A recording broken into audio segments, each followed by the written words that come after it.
কি আমাদেরকে মিস করছিলে তো? ওহ জানি করছিলে না, তো চলো। এরপর যদি না শেষ হয় তবে কেমন হতো তুমি বলো তো। কি ভাবছো কোথায় এলাম? এসেছি আজকে সেই বিখ্যাত মহিষাতলের রথের মেলায়। বর নিয়ে এলো রথের মেলায়, বরের পকেটে অনেক টাকা, মিনিশের মধ্যে করে দেবো ফাঁকা। এই চোর চোর চোর। চুরি করে সজ্জা চলে গেলাম ফোন কভারের দোকানে, ওখানে তো ফোন কভারটা পেলাম না। এখানে চলে এলাম জুতোর দোকানে, এখান থেকে তো জুতো নিয়েই নিলাম। দেন জুতো দোকান থেকে বেরিয়ে চলে এলাম এদিকটায় দেখলাম সব খেলনাবাটি বসেছে। এখানে বাচ্চাদের খেলনা, বড়দের চড়ার মতো জায়গা। তারপর দেখতে পেলাম সেই এত বড় একটা দোলনা, দেখেই তো আমার চোখ ঘুরছিল, মাথা ঘুরছিল। তারপরে সঙ্গে সঙ্গে ঘোরা শুরু হয়ে গেল। ওখান থেকে বেরিয়েই তারপর চলে এলাম এই কসমেটিকের দোকানে।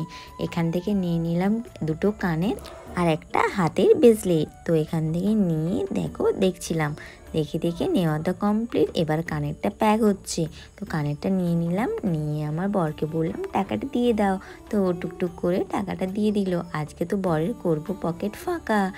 চলো এখান থেকে নিয়ে নিলাম। তারপর চলে এলাম এই হেয়ার ব্যান্ডের দোকানে। এখানে তো অনেক রকম হেয়ার ব্যান্ড ছিল, কত সুন্দর সুন্দর, দেখে তো চক্ষু চড়ক গাছ হয়ে গেছিল। সামনের দিকে এগোতেই দামটা বলতেই আমি ছিটকে পিছনে পড়ে গেলাম। না সামনে নিয়ে চলে এলাম এই চশমার দোকানে। এখানে একটা চশমা ট্রাই করছিলাম, দেখছিলাম কেমন লাগে। দেখতেই পাচ্ছ, এটাও নিয়ে নিলাম চশমাটা। দেখতে কেমন লাগছে অবশ্যই জানিও। তারপর চলে এলাম আমার সোনাইয়ের মেহেন্দি নিয়ে নিতে, কারণ এখন তো ওর শেখার সময়, তাই জন্য নিয়ে নিলাম একটা বই পড়াশোনার জন্য। তারপর চলে এলাম খাওয়া দাওয়ার দিকে।